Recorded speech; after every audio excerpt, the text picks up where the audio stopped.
This is my third and final recording session for InCoWriMo 2022, and it's for viewer Andrea, who is a fellow watercolor and pen enthusiast.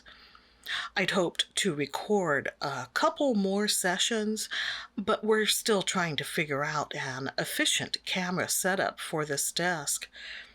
One where producer Mike can just set things up and then I can record at my convenience, which is how we usually do things.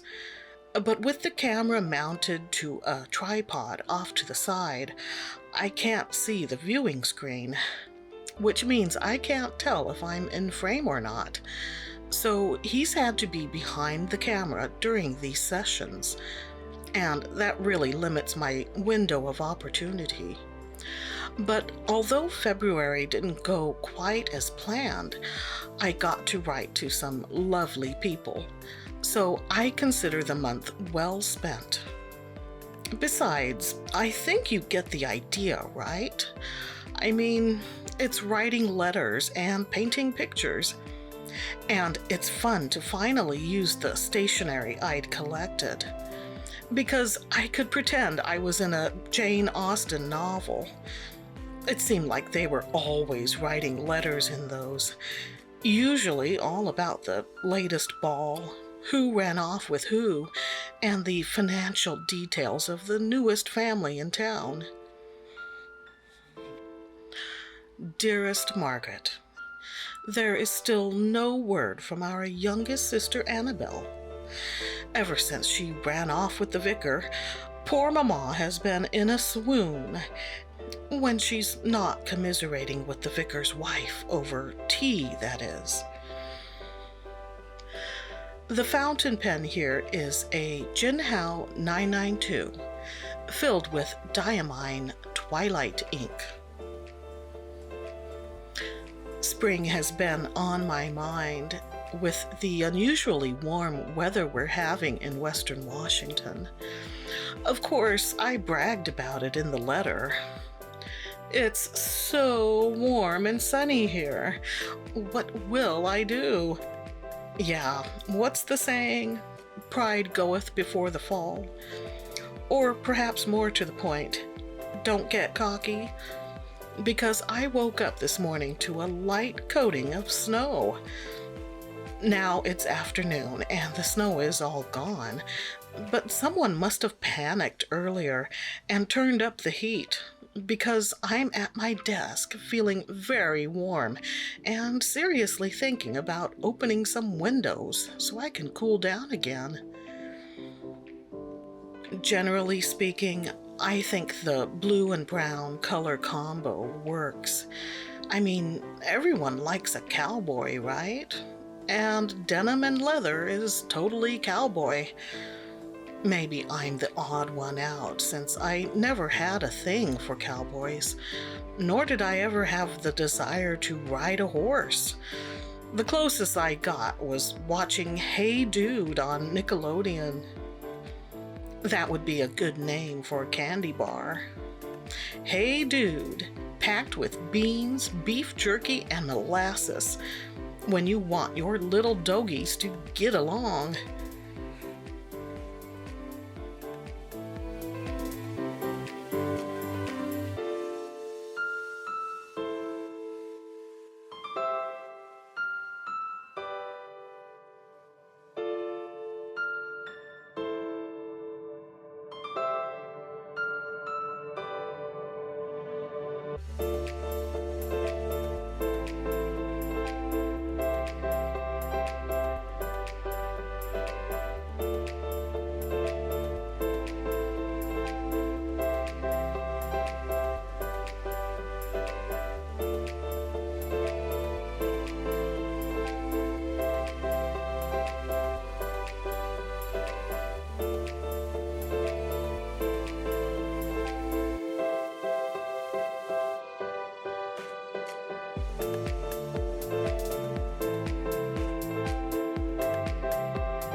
I always try to remember to number each page and add the date to the first one. Sarah Bailey had sent me some squares of Tomoe River paper with her hand-carved stamp of an ink bottle on them. So I just swatched a sample of the ink on it and wrote the ink brand and name on it. That small blue box is from Daiso. So pretty and just the right size to store my washi tapes. And butterflies, because spring. I was gifted a small package of these die-cut butterflies and couldn't see myself using all of them, so in they go. Now, some of the Hello Kitty stationery I have did not come with an adhesive seal. Go figure.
For the art piece, I went with Fabriano Artistico cold-pressed watercolor paper.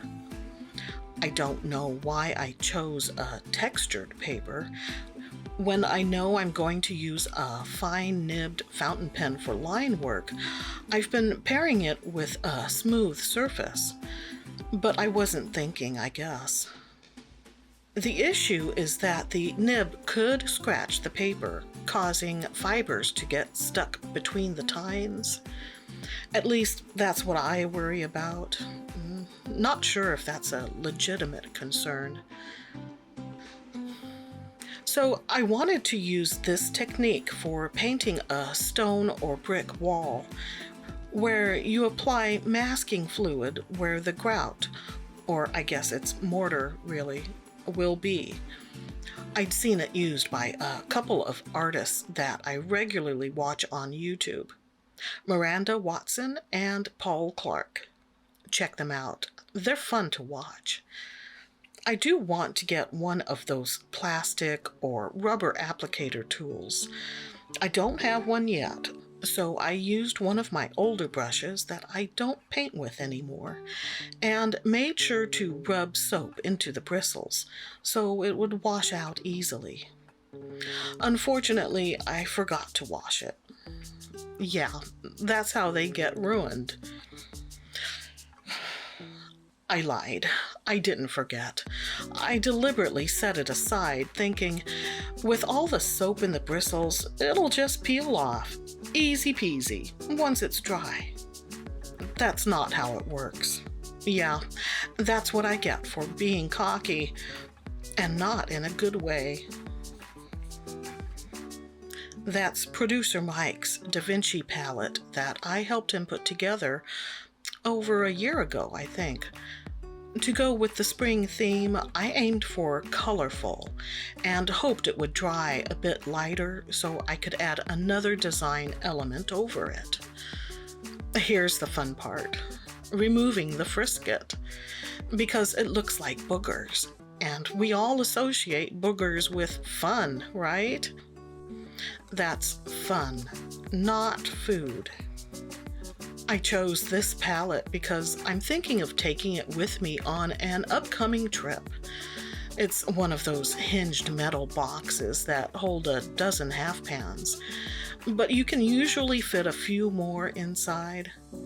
I was able to add 4 more colors between the 2 rows, making a total of 16.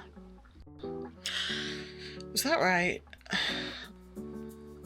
12 plus 4 is 16. Yeah.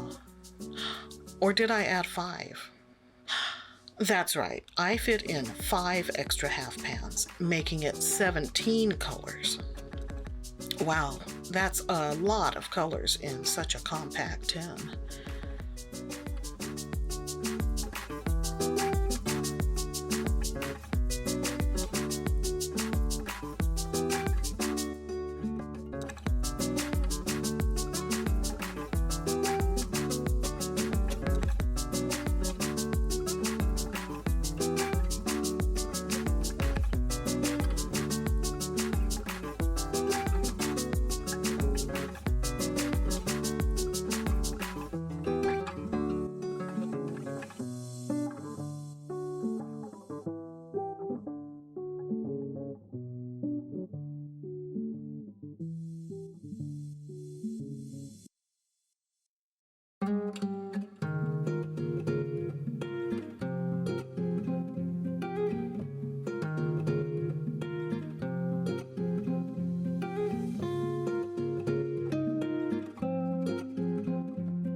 So for the line work, I used a Schaefer Festive fountain pen, and it was filled with Rohrer and Klingler's sketch ink in the color Lily.